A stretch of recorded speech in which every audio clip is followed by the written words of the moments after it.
Hello in the lecture 5 in the coffee break programming course. So in this lecture we will see how we can create what is called a loop, how we can create loops in our programming.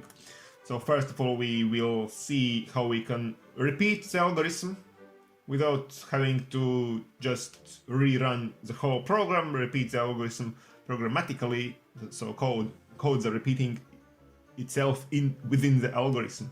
And then how we can create arbitrary loops in our programs, and we will see one example involving loops. So let's start with the repeating part. How could we repeat the algorithm? Let's see the same algorithm which we already saw in the previous lecture, in the lecture number 4. So we needed to boil water for the tea, and we saw the interaction with the user within the algorithm. So we asked user how many teacups he would like to drink. This is X teapots, and then we check whether or not there is enough water, X times 250, which is the volume of one teacup. And if there is not so much water in the teapot, we pour water in the teapot, so there is exactly that much water in the teapot. And then we put teapot in place and we tell user that the water has been boiled. And let's assume now that we would like to repeat the whole process for another time. Okay? So what do we have? What can we do here? We can extend our algorithm. So let's extend with a few more steps. So let's say there is one more step number 6 here, where we again introduce some interaction with the user here.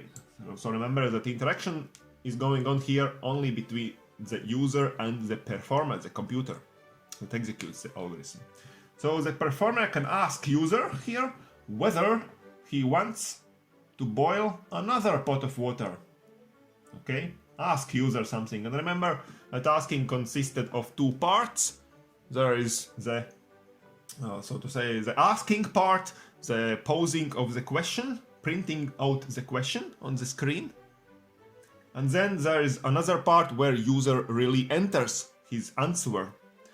Okay, user enters something, and in this case when user enters something we must store the computer, the performer must store the answer received from the user in some variable. And let's introduce in this case variable ans, called ans, for example, where the answer will be stored, the answer to this question: do you want to boil another pot of water? So the name of the variable can be anything. It doesn't have to be only one letter, like here it was letter X, but the name of the variable can be anything. Here the name of the letter is ans, and we can think of any names. So usually we provide in our algorithms the variable names that mean something, that is meaningful, and this is a more easy way of creating algorithms. So now ask something to user enters the answer, and now we can see what is the answer entered by the user. And here we can again introduce the same as we had here, the if part, the question part, yes or no question, and the performer can check if the ans, the variable ans, this variable here, the value of this variable is equal to yes, if the user has entered exactly such a word yes by the keyboard, with the keyboard. Then we go to step 2. Then performer goes and again performs this step 2, meaning that the execution of the algorithm is continued from here onwards. So it doesn't mean that we just execute the step 2 and then somehow go back to here, to come back to here. No, we just go to step 2 and that's it. And from the step 2 we again go one step at a time, step 2, step 3, and so on. Okay. But otherwise meaning that the answer is not yes, but something else, then we just skip this step and we go to the next step in this case. And the next step is the ending step for this algorithm. In the final step, we can actually again tell something to user, print something on screen. It means, for example, print on screen, everything's done for now, bye bye. Okay, that is the real end of the algorithm. So here we told user that the water has been boiled, but this is not the real end of our algorithm. This is just this one particular teapot has been boiled, but then user may want to boil another teapot. And let's now see how this can be written as a flowchart. We can see that our flowchart grows slowly, bigger. So this is the part we already seen in the previous lecture. This is exactly the same flowchart from the previous lecture. So we find the teapot, we ask how many teacups would you like to drink, user enters the count of the teapots, this is X, then we calculate whether or not there's enough water, we pour water if needed, then we put teapot in place and turn it on, we print out the water has been boiled, but from this step we don't go to the end yet, but we go to this step. So another part of interaction here consisting of those two steps, sequence of those two steps. Firstly, the performer prints out on screen this sentence, do you want to boil another pot of water?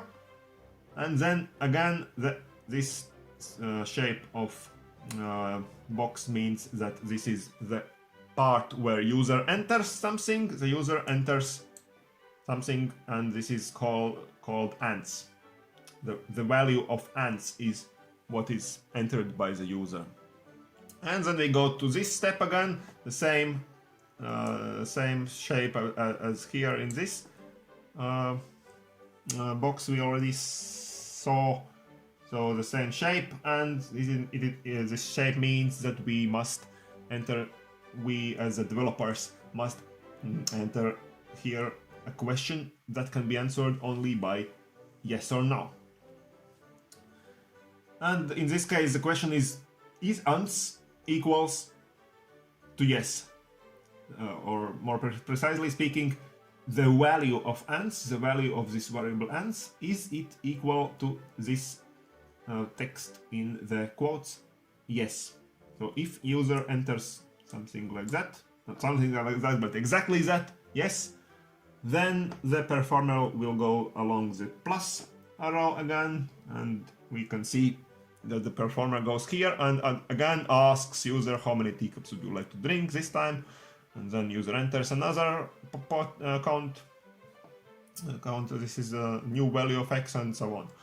And afterwards, when the water has been boiled for the second time, again we get to this part when again the performer asks the same question, do you want to boil another pot of water, yet another, and the user enters again yes, for example, or something else. If it is yes, we do the same thing for the third time already, and so on. We can do it as many times as the user wants. But if user enters something else here, which is not yes, for example, user can enter no, or user can enter anything actually else, you're an idiot, or I don't want anything else, or even if user enters yes with a capital Y, it is not the same as this. So of course this is very simple solution here. In normal cases, of course, we would like to elaborate on this and just allow two answers, yes or no. We can check if it is yes, if it is no, and or if it is something else, and we can build a more sophisticated solution here. But in this case, very simple case, if it is not yes, it's assumed as no, and then the performer goes to this last step, and again this is a printing step, denoting by this form, this shape, and the computer prints out everything's done for now, bye bye, and then the algorithm really ends. Okay, so this is a way of repeating an algorithm. And now let's talk a bit more about creating a loop, creating loops. And the loop is just nothing else but a set of instructions that can be repeated many times, as we already see in the previous example. And if talking about loops, one of the main things about loops, we should not create infinity loops. We, as developers of the algorithm, we shouldn't create algorithms that contain infinite loops. Infinite loops meaning that they can't end, they go on forever. This is a very bad style of programming. And a loop can end based on two criteria. So the input from the user, as we saw in the previous example, user enters yes or no, for example, and based on this information we can either perform the loop one more time, or we can go out of the loop and go further in our algorithm. But loop can end also based on other information found in the algorithm itself, without any interaction of the user. Okay, and let's see also such an example now, when the loop can end just based on the information found in the algorithm. Let's see an example for such a problem. So this is a more mathematical problem now, more like the problems that we will deal in the future, not with kind of problems with the tea boiling. So print out all numbers from 1 to 0. This is our problem. We want to just print out numbers. So no interaction with the user here. Computer just do this thing on its own. The user can just watch how it's been done, which is a printout. So the first algorithm that comes in mind could consist of such steps. Step 1, print out number 1. Step 2, print out number 2. Step 3, print out number 3, and you know where I'm going with that, of course. The algorithm would consist of about 100 steps. Of course, we cannot, as we as the developers of the algorithm, we cannot write something like that dot here, okay? Because the performer will not understand what does it mean dot. We have to explicitly provide all 100 steps here, okay? If we want to create an algorithm like that. And of course, this is not a reasonable algorithm. We can easily see this because this is a very large algorithm. We have to